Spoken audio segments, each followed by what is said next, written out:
안녕하십니까. 생명과학 수업을 시작해 보도록 하겠습니다. 갑작스럽게 온라인으로 전환이 되면서 선생님도 급하게 수업을 좀 준비를 하느라고 어떻게 잘 될지 좀 걱정스러운 마음이 앞섭니다만 여러분들이 열심히 수업을 들어주셨으면 좋겠어요. 혹시 이 프린트를 받지 못했거나 하는 친구들은 말씀을 하시거나 연락을 주시거나 아니면 이후에 오프라인 계약을 했을 때 찾아오시면 드리도록 하겠습니다. 꼭 잊지 말고 받으러 오세요. 자, 오늘 여러분들과 하게 될 이야기는요, 4단원 유전 파트를 처음 들어간다고 생각하시면 돼요. 그래서 염색체와 DNA라는 주제로 오늘 이야기를 진행을 하게 될 건데요. 아마 여러분들이 중학교 때 세포 분열이라던가 이런 수업들을 들으신 걸로 알고 있어요. 그래서 거기에서 배웠던 개념들을 조금 더 깊이 있게 배운다라고 여러분들이 생각을 하시고, 그리고 오늘 아마 이야기하게 된 것들은 대부분 다 개념, 그러니까 용어 소개 위주로 진행이 될 거예요.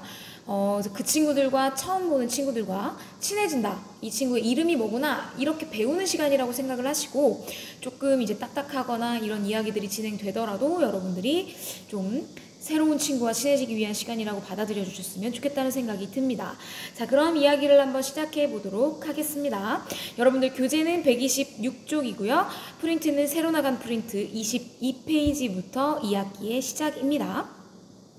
자, 가장 먼저 등장하는 용어는 DNA예요. 아마 되게 익숙하게 많이 들어보셨을 거고 실제로 생명과학 1 수업을 할 때도 여러분들과 많이 이야기했던 단어 중에 하나가 바로 DNA일 텐데요. DNA의 정확한 의미라고 한다면 DNA는 유전 정보를 저장하는 물질이다 라고 이야기를 합니다. 즉 여러분들이 갖고 있는 어떤 특징을 다음 세대에게 전달해 줄 수 있게 그걸 정보를 갖고 있는 아이들을 우리가 DNA라고 이야기를 하는 거고, 이 친구들은 핵산의 한 종류다 라고 이야기를 하죠. 핵산이라고 하는 거 여러분들 우리가 앞에서 배웠었어요. 1단원에서 생명체가 갖고 있는 특징 7가지 중에 첫 번째를 이야기할 때 세포로 구성되어 있다라는 이야기를 하면서 세포라고 하는 건 세포막과 핵산으로 이루어져 있다는 이야기를 했을 거예요. 그래서 핵산은 DNA, RNA 이런 친구들이 있다는 이야기를 했던 걸 기억할 거라고 생각을 합니다. 그래서 DNA는 핵산의 한 종류이고요. 그리고 이 DNA라고 하는 건 실제로 이 아래에 보이는 그림처럼 이중 나선의 형태로 이렇게 빙글빙글 꼬여있는 형태를 갖고 있다. 즉, 두 개의 기다란 가닥이 만나서 하나의 DNA를 이루고 있다라고 생각을 하시면 되고, 이게 하나가 그냥 통짜로 존재를 하는 게 아니라 작은 이 구성 기본 단위들이 모여서 긴 DNA를 이룬다라고 보시면 되는데, 그 기본 구성 단위의 이름이 바로 뉴클레오타이드 라고 생각을 하시면 됩니다. 그래서 뉴클레오타이드는 핵산의 기본 구성 단위, 가장 작은 단위다라고 보시면 되고, 이 뉴클레오타이드를 다시 한번 쪼개서 보면 역시나 이 그림에서 보이는 것처럼 이렇게 생겼어요. 5개 오각형으로 이루어진 당과 한쪽 팔에 염기라고 하는 물질이 하나 붙어 있을 거고요. 또 다른 팔에 인산이라고 하는 물질이 하나 붙어 있습니다. 아마 통합과학 때 배우신 분들 기억이 나실 거라고 생각합니다. 자, 그래서 뉴클레오타이드는 인산과 당과 염기가 하나하나 모여서 뉴클레오타이드가 되는 거고요. 이 뉴클레오타이드가 여러 개 모여서 DNA가 된다 라고 생각하시면 돼요. 자, 인산당 염기가 모여서 뉴클레오타이드가 모여서 DNA 라고 생각하시면 된다라는 거죠. 자, 그 다음에 등장하는 용어는 유전자입니다. 아마 여러분들이 DNA와 유전자 이 두 개의 용어를 가장 많이 헷갈려 하실 거고 구별하기가 가장 어려울 거라는 생각이 들어요. 자, 유전자의 정의는 이렇습니다. DNA보다 사실은 유전자가 더 작은 개념이라고 여러분들이 판단하시면 좋은데요. 유전자는 DNA 중에서도 특정한 위치에서 실제 유전 정보를 담고 있는 일부분을 유전자라고 부를 거예요. 다시 말하면 우리가 좀 이중나선이긴 하지만 간단하게 이 친구를 그냥 일자로 그려볼게요. 전체 DNA가 있다라고 했을 때 실제로 유전자는 그 중에 A라는 유전자가 여기서 요만큼 존재할 거고 B라는 유전자가 요만한 길이로 중간중간 이렇게 특정한 위치에 일부 이렇게 DNA 중에 일부가 존재하는 걸 유전자라고 합니다. 그리고 여기에 보는 것처럼 아무데나 이 유전자들이 존재하는 게 아니라 내가 A라는 유전자가 여기에 있다라고 하면 여러분들도 같은 자리에 A와 관련된 유전자를 갖고 있는 거예요. 다만 뭐 이 A라는 유전자가 포함하고 있는 정보는 좀 다를 수 있지만 A, 즉 뭐 내 쌍꺼풀이 있을 거냐 없을 거냐를 결정하는 유전자는 항상 이 자리에 존재한다라고 생각하시면 돼요. 뭐 나는 쌍꺼풀이 있는 거고 여러분은 없는 차이가 있을 수는 있다는 거죠. 자, 그리고 그 다음으로 등장하는 용어는 염색체입니다. 자, 염색체는요, 아무 때나 등장을 하는 건 아니고요. 여러분들 몸속에서는 보통은 유전자, 염색체, DNA는 그냥 풀어진 실의 형태로 존재를 하게 될 거예요. 그런데 분열을 할 때요. 세포 분열을 할 때는 이 친구들이 정확하게 자기 자리를 찾아가야만 합니다. 자, 내가 2배가 불어가지고 나를 반띵 해서 세포를 2개를 만들 거예요. 자, 여러분들이 키가 크고 성장을 하는 동안 실제로 세포는 사이즈가 커지는 게 아니라 개수를 늘려가는 형태를 선택을 하게 될 건데, 개수를 늘리는 분열을 할 때 DNA가 응축, 즉 이렇게 모여서 덩어리를 만들어서 염색체 형태가 된다고 생각을 하시면 돼요. 그래서 뭐 여러분들 머리카락 한 올 한 올을 생각해 보는 것보다 이 친구들이 이렇게 뭉쳐가지고 하나의 큰 덩어리를 만든 상태라고 보시면 되는데, 그렇다면 굳이 왜 세포 분열을 할 때는 애써서 응축을 시키느냐, 염색체의 형태로. 이 친구들이 갖고 있는 장점이 있기 때문이겠죠. 염색체가 갖는 이점, 다른 말로 장점이라고 한다면 정확하게 각각의 세포로 이동하기가 훨씬 수월해요. 하나하나의 기다란 가닥으로 막 널브러져서 존재할 때보다 뭉쳐있을 때 이 친구들이 각자 원하는 방향으로 한꺼번에 한 번에 싸잡아서 얘네들을 이동시키기가 좋다라는 거고, 그리고 비슷한 의미로서 정확하게 이들을 반으로 나누기가 좋은 거고요. 그리고 한 가닥씩 막 얇은 가닥이 한 가닥씩 너덜너덜 존재할 때보다는 더욱더 강한 응집해 있기 때문에 훨씬 더 이들이 끊어지거나 할 우려가 적다라고 하는 장점이 있다라고 여러분들이 생각하시면 되겠습니다. 자, 그리고 이 염색체는 뭘로 구성되어 있냐면 물론 DNA로 구성되어 있겠죠. 근데 DNA뿐만 아니라 이 친구들이 그냥 DNA가 단순히 그냥 동글동글 말려있는 게 아니고요. 그림에서 보시는 것처럼 히스톤 단백질이라고 하는 중간에 있는 단백질을 기준으로 해서 동글동글 말려있다고 보시면 돼요. 그래서 DNA와 히스톤 단백질, 실제로 히스톤 단백질이 이렇게 8개의 구성 물질로 되어 있고요. 이 주변을 DNA가 빙글빙글 감싸는 형태로 되어 있다라고 생각하시면 됩니다. 그래서 이 히스톤 단백질과 DNA가 엉켜있는 이 동그란 한 단위체를 우리는 뉴클레오솜이라고 하고, 이 뉴클레오솜들이 이렇게 여러 개 모여서 이렇게 응집된 형태의 염색체를 이룬다라고 여러분들이 생각하시면 된다는 거죠. 자, 이 그림 여러분들 교재 126쪽에 나와 있는 그림인데요. 보시는 것처럼 이중나선이 있고요. 이 이중나선의 중간중간에 특정한 유전자가 있다라고 말씀을 드렸어요.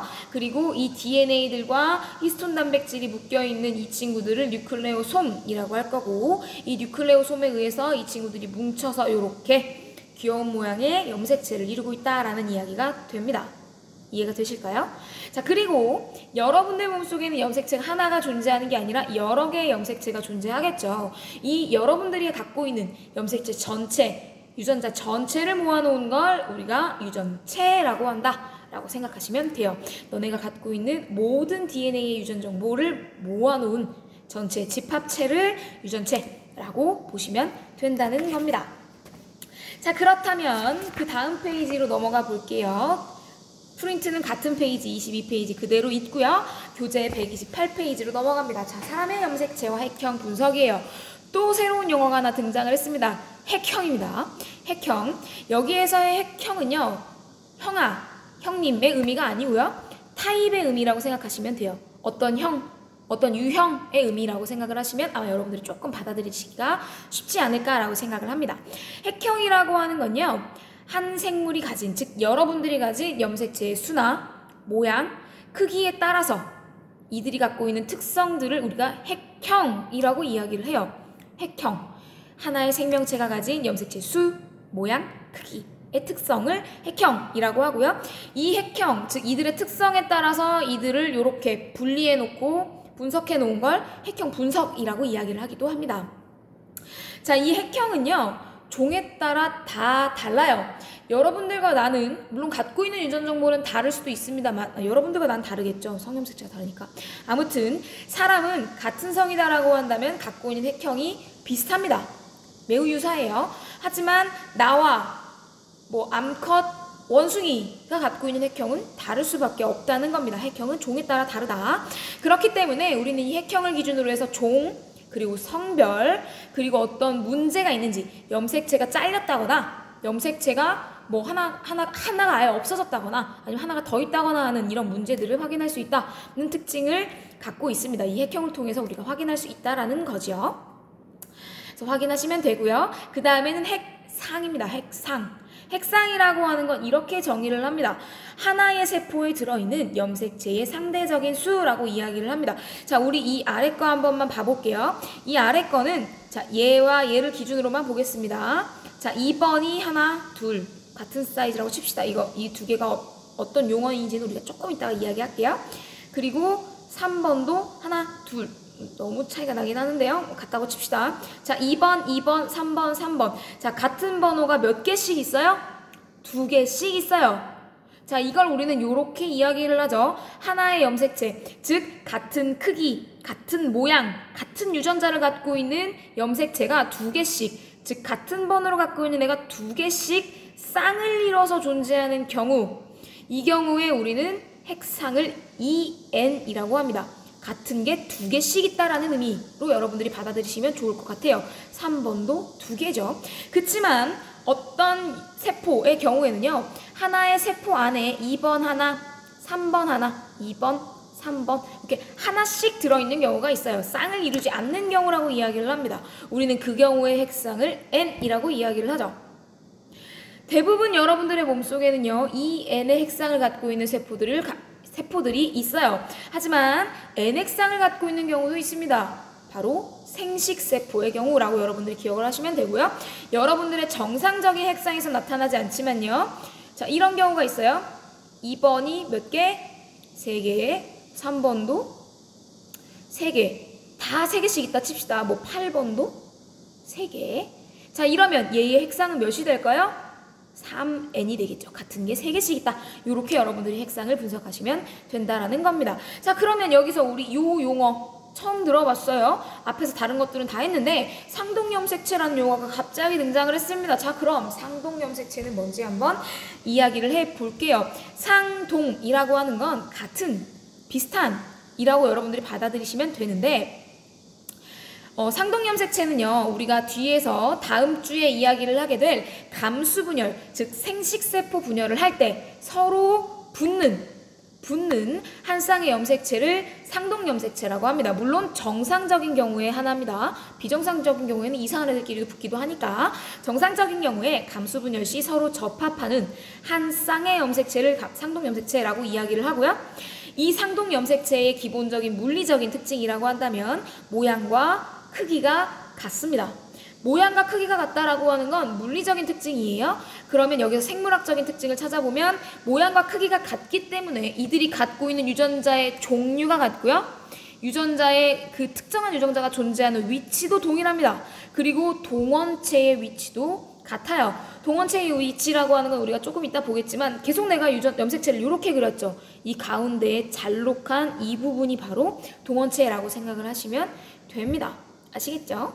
그래서 얘와 크기만 똑같을 뿐만 아니라 여기에 A라는 유전자가 있으면 여기에 이 친구도 A가 있는 이런 형태의 관계에 있는 염색체를 우리는 상동염색체라고 이야기를 할 거고요. 그리고 이 상동염색체는 이 친구가 아빠한테서 받았다 라고 한다면 하나는 엄마한테서 받았다. 즉 부모로부터 얘 하나 따로따로 물려받는 특징을 갖고 있는 게 상동염색체입니다. 이 세 가지가 상동염색체가 갖고 있는 일반적인 특징이라고 생각을 하시면 되는 거고요.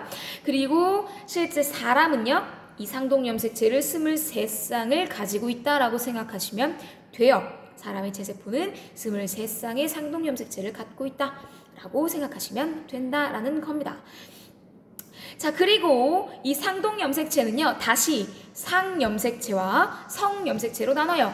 이름에서 볼 수 있는 것처럼 상염색체는 성별이랑 상관이 없어요. 그래서 여러분들도 나도 공통적으로 갖고 있는 염색체를 상염색체라고 할 거예요.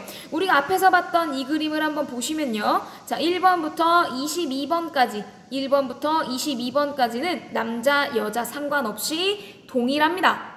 동일합니다. 물론 갖고 있는 세부적인 유전자의 정보는 다를 수 있어요. 동일합니다. 그래서 사람은 총 44개, 다른 말로 22쌍의 상염색체를 갖고 있다라고 생각하시면 되고요. 성염색체의 경우에는 말 그대로 성별을 결정하는 염색체예요.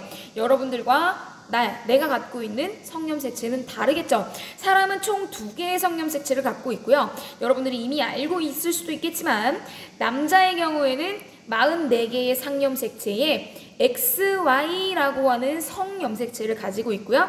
여자의 경우에는 44개의 상염색체에 XX라고 하는 성염색체를 갖고 있습니다. 보면 실제로 X와 Y는요. 크기에서 조금 차이가 나요. Y가 훨씬 작아요. 그러면 이걸 가지고 의문을 제기하는 친구들이 가끔 있어요. 선생님, 체세포가 23쌍이면 얘는 빼야 되는 거 아닌가요? 22쌍의 상동염색체 아닌가요? 여자만 23쌍 상동염색체 아닌가요? 물론 그렇게 생각하실 수 있어요. 그런데 우리는 그냥 인위적으로 XY는 물론 비록 상동염색체의 정의에 해당하는 모양, 크기 이런 게 다르기는 하지만 XY는 그냥 상동염색체 취급을 해줍니다. 무슨 말인지 이해가 되겠죠? 이해가 되셔야 할 텐데요. 자, 그리고 나머지 이야기는 우리가 추후에 하겠지만 간단하게 하나만 더 언급하고 우리가 이번 주 수업을 종료를 할게요.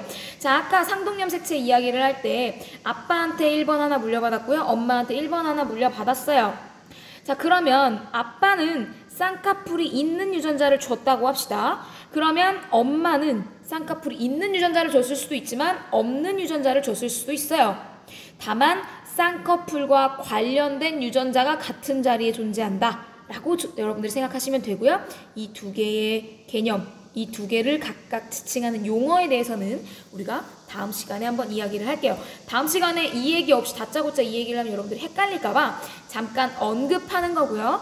정확한 용어에 대한 이야기는 우리가 다음 시간에 다음 주에 업로드되는 강의에서 할 거기 때문에 지금 이 말이 당장 확 이해가 되지 않더라도 괜찮습니다. 걱정하지 마시고 요런 이야기를 우리가 했었지 정도만 기억을 하시고 다음 시간에 들어오시면 좋을 것 같아요. 오늘 아주 많은 용어를 정의를 했어요. 여러분들이 온라인 강의로 친구들의 첫 소개를 듣다 보니까 마치 소개팅에서 첫 카톡으로 서로에 대한 통성명을 하는 것만큼이나 어색했겠지만 각각의 용어를 조금 익숙해지시도록 자주 보시고 자주 불러주시고 해주셨으면 좋겠습니다. 그러면 아마 여러분들과 오프라인 강의를 할 때 훨씬 더 원활한 수업이 가능할 것 같아요. 오늘은 여기까지만 수업을 하도록 하겠습니다. 안녕!